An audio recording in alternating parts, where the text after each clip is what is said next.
우리 아트 자리에 계신 분들 한번 인사드리겠습니다. 반갑고 사랑하고 축복합니다. 네, 추운 날 잘들 지내고 계십니까? 또 갑자기 날씨가 이렇게 영하 11도, 체감 온도가 한 15도, 16도까지 되는 것 같습니다. 건강관리 잘 하시기 바랍니다. 감기 한번 걸리시니까 주변에 잘 낫지도 않고요. 또 독해서 오래 가는 것 같습니다. 신앙생활을 오랫동안 하다 보면 한 번쯤은 이런 질문과 이런 생각을 하실 때가 있을 겁니다. 어떤 사람의 기도는 응답되는데 왜 내 기도는 응답되지 않는 것처럼 보일까? 똑같이 우리가 예수를 믿고 같은 곳에서 헌신하고 똑같이 이렇게 섬기며 있는데 그 삶의 모습과 그 상황들이 너무나 다르다는 거죠. 그때 우리는 하나님 앞에서 이렇게 묻지 않습니까? 하나님, 도대체 하나님께서 응답하시고 하나님께서 복 주시는 삶의 그 기준은 무엇입니까? 이런 물음 한 번쯤 다 하셨을 겁니다. 저도 늘 그런 물음 가운데 있었습니다. 오늘 본문에 우리가 가지고 있는 이 물음에 두 사도가 등장합니다. 전혀 다른 길을 걷는 두 사람입니다. 우리는 지난 시간 동안 사도행전 11장을 통해서 베드로를 통해 이방인들이 복음을 받고 예루살렘 교회가 이제 그 이방인들에게도 복음이 전해지는 것들을 인정하는 것을 보았습니다. 그리고 헬라파 유대인들과 이방인들이 중심이 된 처음으로 이제 외지에 있는 안디옥 교회가 시작되는 것들도 보았습니다. 안디옥 교회가 세워지고 그곳에 성도가 늘어난 숫자가 늘어난 교회가 아니었던 거죠. 왜냐하면 그 안디옥 교회는 단순히 사람들이 예수를 믿는 사람들이 많이 모인 곳이 아니라 저 사람들은 그리스도인이다라고 부를 만큼 그들이 가지고 있는 정체성, 분명한 정체성을 가진 공동체였습니다. 그래서 우리 교회가 세상에 보여줄 때 남산교회라고 이야기하면 단순히 예수 믿는 사람들보다 저는 우리 교회가 사랑 많은 공동체라고 이 지역이나 다른 주변에 보여지기를 간절히 소망합니다. 왜냐하면 제가 봐도 우리 믿음의 성도님들은 어느 교회보다도 사랑이 참 많으신 분들이기 때문입니다. 그렇게 안디옥 교회는요, 예루살렘 교회 또 뿐만 아니고 온 세상이 기근이 들었다는 소식이 들리자 우리보다 더 힘들 그 예루살렘 교회를 위하여 바나바와 사울을 보내서 구제 헌금을 또 전달합니다. 이것을 통해서 교회가 이 세상 속에 존재하는 이유가 무엇인가를 생각했고요. 또 성도가 왜 이 세상 가운데 살아가는지에 대해서 나누었습니다. 하나님께서는 우리를 통해서 생명을 살리시는 일을 계속하고자 하신 그 뜻이 있기 때문이었습니다. 그렇기 때문에 성도의 삶에도요, 교회 가운데서도 여전히 기근과 같은 어려움을 당하게 되고 교회 안에서도 믿는 자의 삶 속에도 다툼과 아픔과 괴로움이 있는 겁니다. 그 일을 통하여 세상과는 다른 방법과 선택을 통하여 정말 예수 때문에 그 모든 것들을 이해하고 용서하는 믿음의 사람, 그리스도인, 그들이 살아가는 가정, 그들이 모인 교회가 그래서 이 세상에 있는 겁니다. 그러나 이 모든 상황 속에서도 예수님처럼 결정하고 예수님처럼 이렇게 행동하는 사람들이 바로 그리스도인입니다. 사도행전 11장은 이렇게 끝이 납니다. 우리 11장 30절 말씀 우리 한번 함께 읽겠습니다. 이를 실행하여 바나바와 사울의 손으로 장로들에게 보내니라. 아멘. 기근이 들어서 안디옥 교회에서 구제 헌금을 모아 바나바와 사울을 통하여 이렇게 이제 장로들, 예루살렘 교회 장로들에게 보냈습니다. 그리고 오늘 12장에 들어와서 우리가 읽었던 이 내용은 바나바와 사울이 이 예루살렘에 머무른 동안에 일어난 일들을 기억하고 있습니다. 우리 12장 25절 말씀 읽겠습니다. 바나바와 사울이 부조하는 일을 마치고 마가라는 요한을 데리고 예루살렘에서 돌아오니라. 아멘. 이 안디옥 교회에서 바나바와 바울을 예루살렘 교회에 보내었고 12장의 내용이 있고 12장 끝에 이제 부조한 일을 마치고 마가라는 요한을 데리고 바나바와 사울이 이제 예루살렘에서 다시 안디옥으로 돌아왔다라고 끝이 납니다. 그런데 이 바나바와 사울이 예루살렘에 있을 때 충격적인 소식을 듣게 됩니다. 우리 1절, 2절 우리 함께 읽겠습니다. 그때에 헤롯 왕이 손을 들어 교회 중에서 몇 사람을 해하려 하여 요한의 형제 야고보를 칼로 죽이니. 아멘. 바로 야고보, 사도 야고보의 순교에 대한 이야기를 듣게 됩니다. 안디옥 교회가 생기고 로마 황제가 다스리던 그때 이 유대 팔레스타인은 헤롯 아그리파 1세가 통치하고 있었습니다. 이 헤롯은 유명한 집안입니다. 헤롯은 아기 예수님을 죽이려고 할 때 이 베들레헴의 아이들을 죽인 헤롯 대왕의 손자고요. 또 예수님을 이렇게 재판했던 헤롯 안티파스가 그의 삼촌입니다. 그는 유대인들에게 인기가 많았습니다. 왜? 유대교를 위하여 많은 일들을 했기 때문입니다. 그리고 헤롯은요, 유대 지도자들이 바리새인과 사두개인들의 여전한 지지를 얻기 위해서 이 예루살렘 교회를 박해했습니다. 여기서 그 박해 과정 가운데 교회의 중요한 지도자가 지금 죽게 됩니다. 이 야고보를 칼로 죽였다라고 하는 이것은 종교적 형벌이 아닙니다. 왜냐하면 야고보 또한 정치적인 제목으로 죽었고 이 처형에 로마에 깊이 관여하고 있다는 것을 보여줍니다. 예루살렘 그리스도인들은 종교적으로 귀찮은 대상이 아니고 정치적으로 위협할 수 있는 그 정도의 대상이 되었습니다. 많은 숫자와 그 모인 숫자들이 행하는 그 삶이 사회에 그 지역에 큰 영향력을 미쳤기 때문입니다.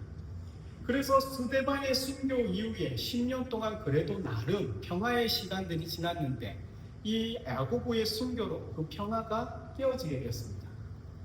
야고보는 이 예수님의 형제 야고보도 있지만 이 야고보는 요한의 형제입니다.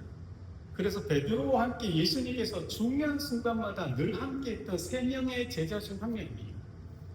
이 야고보, 요한, 베드로가 변화산에서도 예수님이 이렇게 환하게 변화되실 때, 또 겟세마네 동산에서 이 땀이 피가 될 정도로 간절히 기도하셨을 때, 십자가의 길에 가는 그 모든 순간을 함께했던 제자입니다. 이 야고보가 이 12 사도들 중에서 가장 먼저 순교자로서 그 이름을 성경에 기록합니다. 그리고 이 야고보를 죽인 이 일로 인하여 유대인들이 기뻐하는 것을 보면 헤롯은 또다시 베드로를 잡아오게 지금 가둡니다.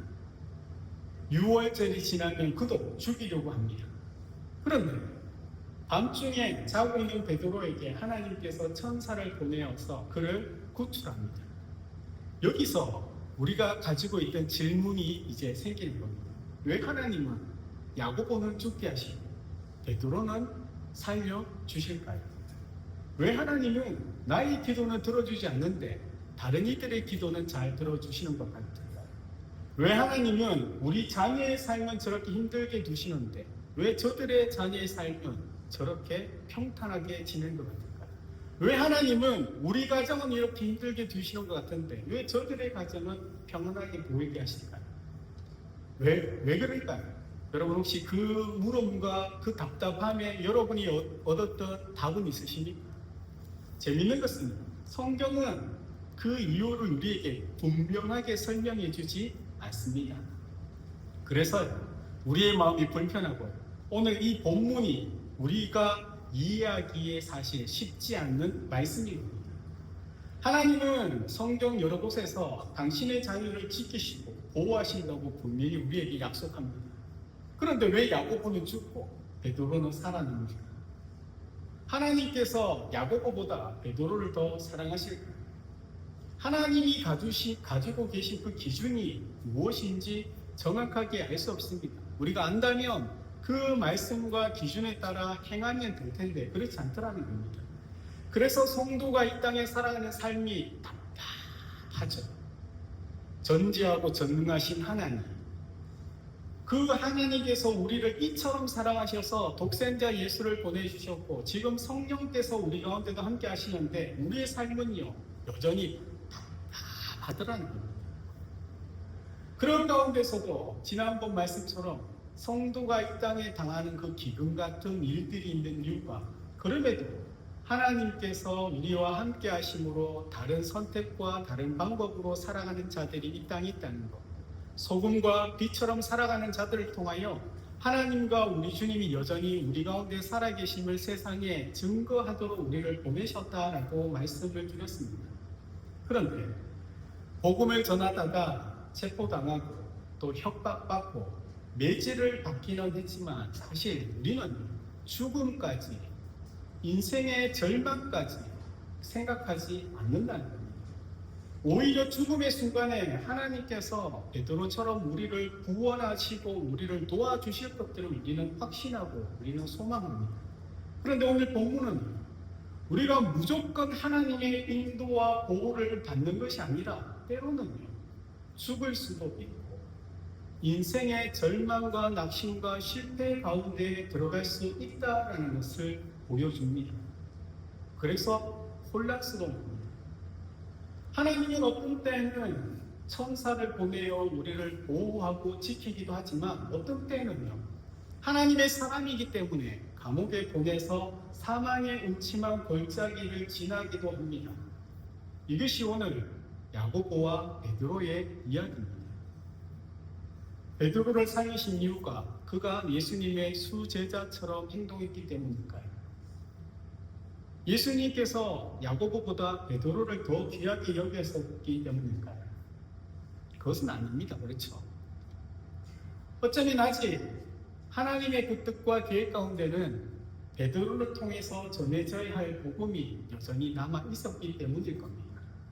반대로 그렇다고 해서 야고보의 죽음이 헛되다는 것은 아닙니다.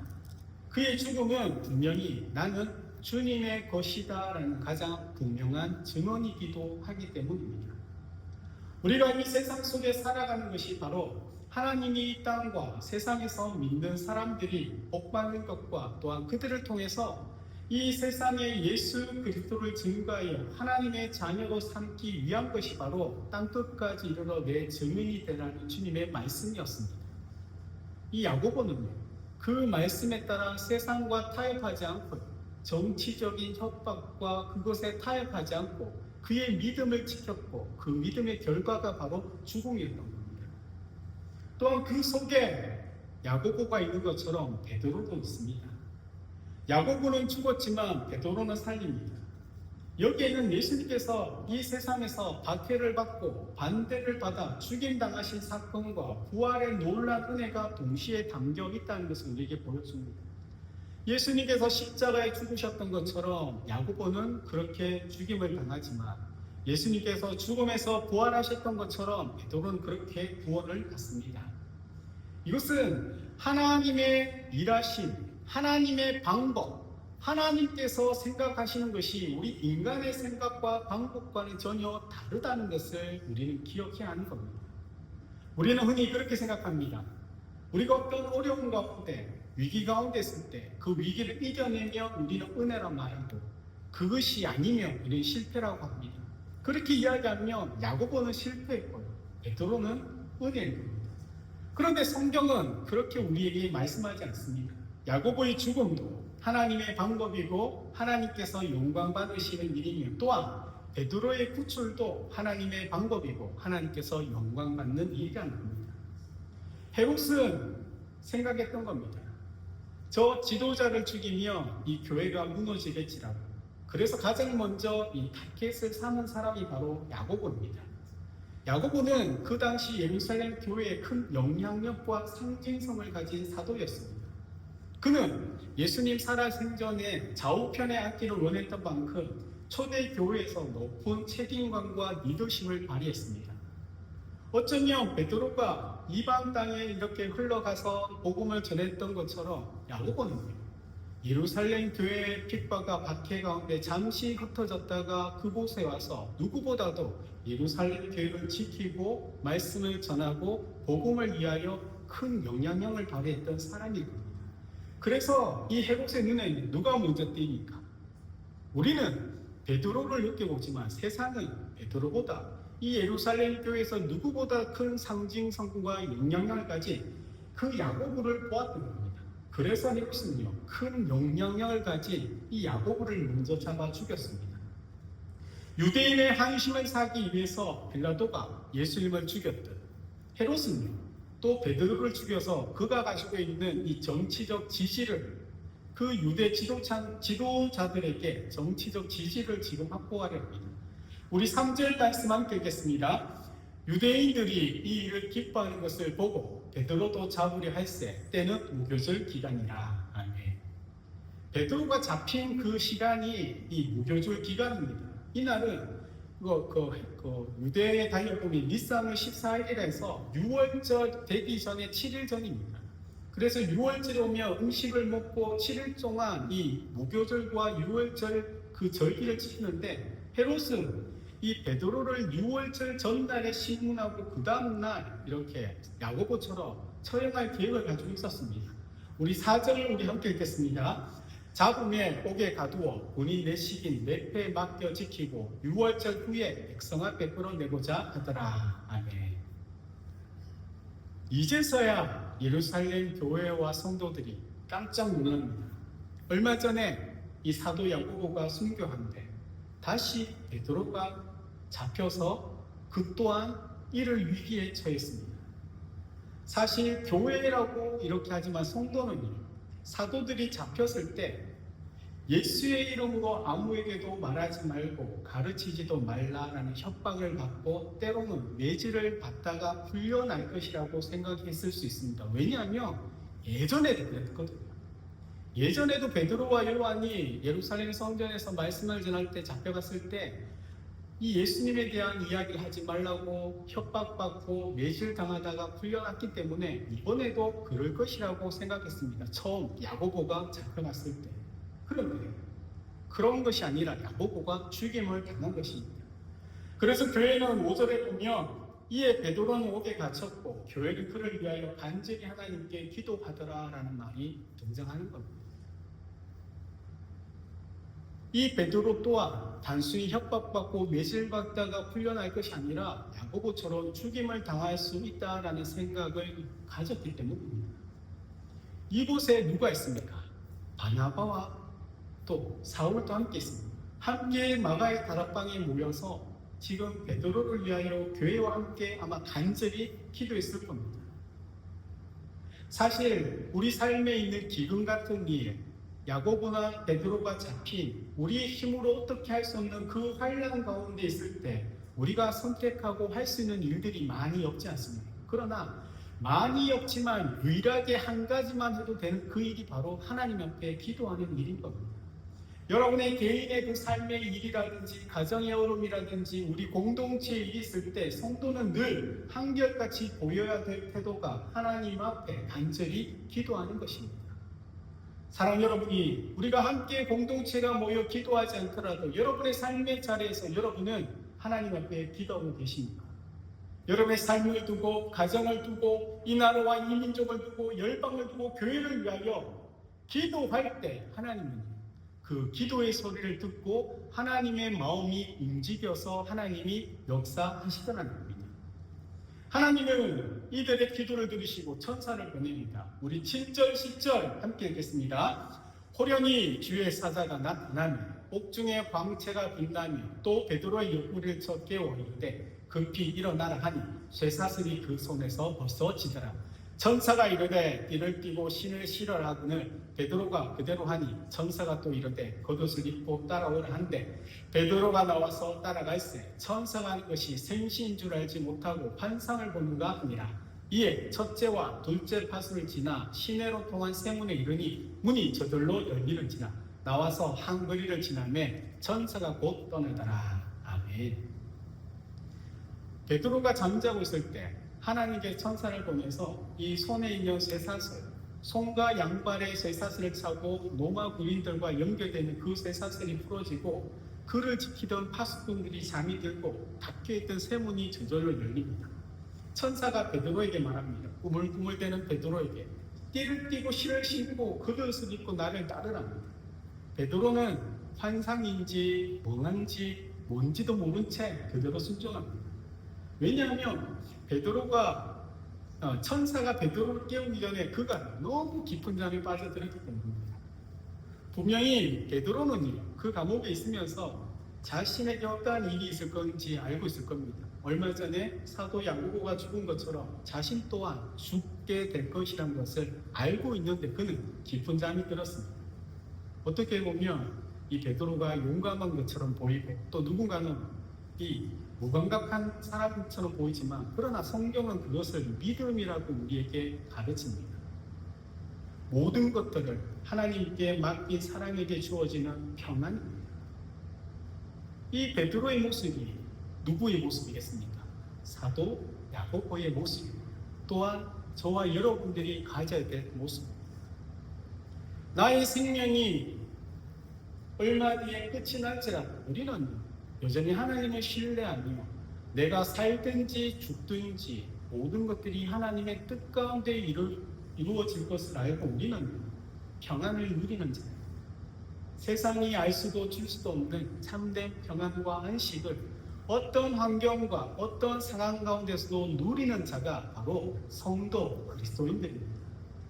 하나님이 통치하는 이 세상이라도 때로는 성도에게 안정과 편안한 삶만이 제공되지 않을 수 있을지라도 언제나 우리는 주 예수 그리스도 안에서 이 땅의 삶이 끝이 아닌 것을 알고 영원한 삶과 하나님의 통치하시는 그 나라를 바라보며 우리는 믿음으로 평안을 누리며 하나님의 뜻이 이곳에 이루어지기를 소망하며 살아가는 자들입니다. 세상은 늘 하나님의 사람들이 그리스도인들과 교회를 무너뜨리기도 하고 때로는 주교사라도 그들이 세상에 가지고 있는 빛과 소금의 그 귀한 영향력들을 막으려고 악한 세력들은 열심히 일하고 있습니다. 이런 세상에서 살아가며 성도는 서로를 돕고 섬기기도 하고 때로는 악한 세력에 의하여 맞서 싸우기도 하고 그러다 죽임을 당하기도 합니다. 그리고 오늘 이 베드로처럼요, 하나님의 은혜 가운데 그 모든 어려움 가운데 감옥에서 풀려나기도 합니다. 하나님은 이런 세상에 하나님의 사람과 교회를 두었기 때문에 하바국 선지자를 통해서 뭡니까? 우리는요, 오직 의인은 믿음으로 사는 겁니다. 사랑하는 우리, 세상이 아무리 흉흉하고 내일과 이 한 해가 어렵다 할지라도 그것과 상관없이 그리스도인은 오직 믿음으로 살아갈 뿐인 겁니다. 그런 세상에 하나님께서 우리를 자녀 삼아 주셨고 다시 이 세상을 보내 예수의 제자와 증인으로 살아가기는 우리는 모든 것들의 주인 되시고 지금도 살아 통치하시는 하나님을 믿으며 신뢰하며 평안 가운데 이 베드로처럼 깊은 잠에 들어가는 자들입니다. 하나님은 그럼 우리를 통하여 이 세상의 모든 민족에게 우리가 받고 누리는 은혜를 전하게 하며 우리가 받을 복을 우리를 통하여 그들 또한 받게 하시려고 합니다. 그런데 여러분, 우리 그렇지 않습니까? 여러분이 만약 야고보와 베드로 OX처럼 1번 야고보, 2번 베드로라 그러면 여러분은 어디에 줄을 서시겠습니까? 저도 그렇지만 많은 이들, 정말 많은 이들이 아마 야고보보다 베드로처럼 그 가슴에 있는 자리에 줄을 설 것입니다. 그렇지 않습니까? 하나님이 모든 영광을 받더라도 죽음보다 삶을 선택하는 것이 우리의 연약함입니다. 아니면 이런 극단적인 그 자리가 아니라 위협의 자리가 아니라 조금 떨어져 있는 이 바나바와 사울처럼 그렇게 기도하는 자리에 서 있기를 소망하지 않습니다. 하나님은 이 야고보, 베드로, 바나바와 사울이 있는 그 자리에 더 많은 사랑과 조금 부족한 사랑과 아주 적은 사랑이 아닌 모두를 동일하게 사랑하고 우리 모두를 귀하게 여기시더라는 겁니다. 우리가 비록 믿음으로 모든 것들을 선택하지 못하고 때로는 타협하고 죄 가운데 있을지라도 하나님이 우리를 향한 사랑은 순종하는 사람과 불순종하는 사람에 대한 사랑이 똑같은 것처럼 우리를 향한 사랑도 동일하더라는 겁니다. 그러나 하나님의 그 아버지의 마음은 우리에게 주어진 그 삶의 자리는 우리가 반드시 승리할 수도 있고요, 믿음으로 나갈 수도 있는 자리이기 때문에 하나님의 그 소망은 우리가 이 순종과 그 하나님 앞에 사명으로 살아가기를 원하고 있지만 충분히 그럴 수 있지만 그렇지 않더라도 우리를 향한 사랑과 그 마음은 절대 변함이 없더라는 겁니다. 그렇기 때문에 성도의 각자의 삶과 가정과 이 땅에 있는 교회의 모습이 다 다른 겁니다. 각자의 사명이 다르고요, 삶의 자리가 다릅니다. 그래서 누군가는 죽임을 당하기도 하고 누구는요 깊은 고난 가운데도 있고 누구는 또 그들을 향하여 기도의 자리에 있습니다. 자리는 모두 다르지만 모두가 하나님의 뜻강에 있고 또 하나님의 은혜 아래 있다는 것을 우리가 꼭 기억해야 하는 것입니다. 베드로가 감옥에 죽임을 당한다는 것을 알고 있지만 깊은 잠이 들었던 것처럼 그것이 곧 야고보의 마음이고 그것이 곧 바나바와 사울의 마음이고 우리들의 마음인 겁니다. 중요한 것은 내가 어떤 자리에 있느냐가 아닙니다. 안전한 자리, 고난의 자리, 기도의 자리, 그런 자리가 아니고요. 내가 살아가는 내 삶의 주인이 누구냐가 가장 중요한 겁니다. 야고보의 주인도 주님이시고 베드로의 주인도 주님이시고 바나바와 사울의 주인도 주님이시고 우리의 주인도 주님이신 줄 믿으시길 바랍니다. 빌립보서 1장 21절을 우리 말씀 함께 읽겠습니다. 이는 내게 사는 것이 그리스도니 죽는 것도 유익함이라. 아멘. 바울이 빌립보 교회에 편지 썼을 때 그가 어디에 있습니까? 로마 감옥에 있었거든요.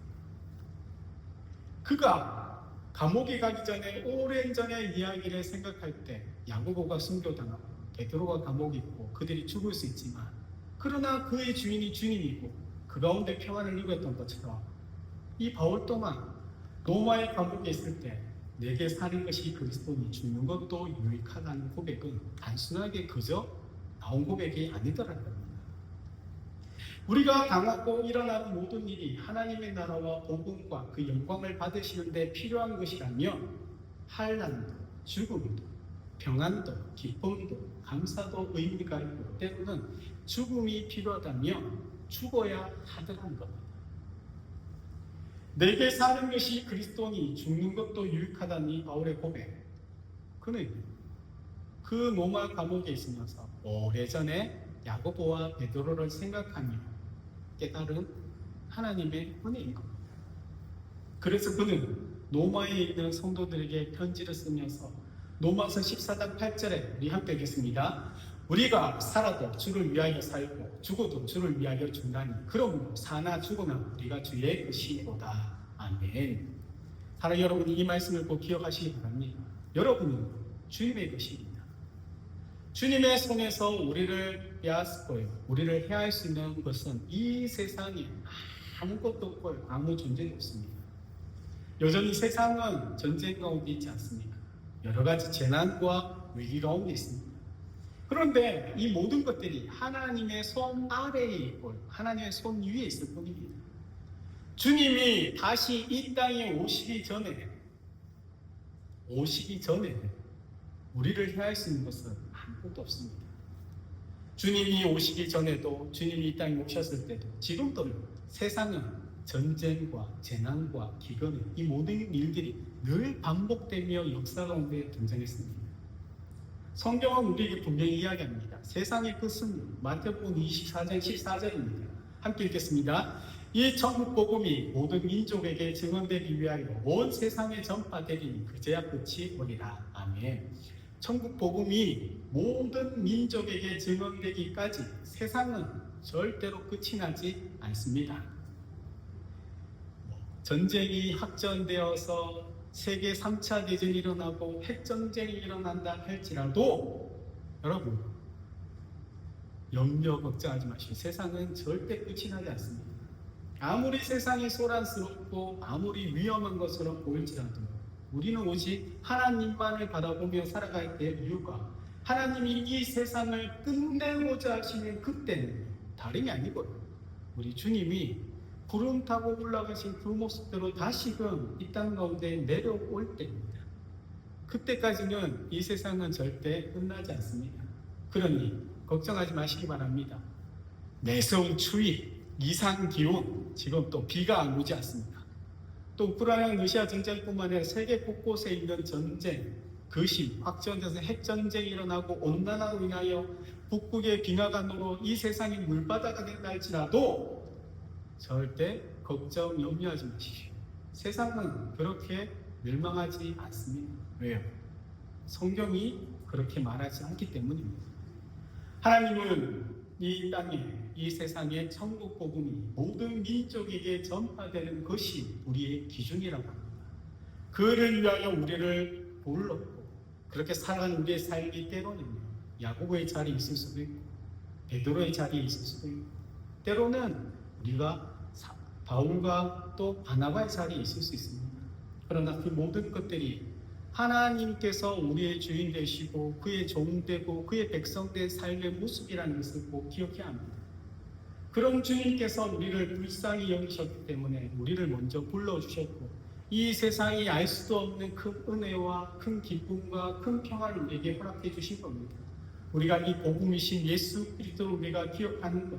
그래서 누구는 야고보처럼 살아가고 누구는 베드로처럼 누구는 바나바 바울처럼 살아갈지라도 그들 모두가 주님의 영광을 위하여 부름받은 자들입니다.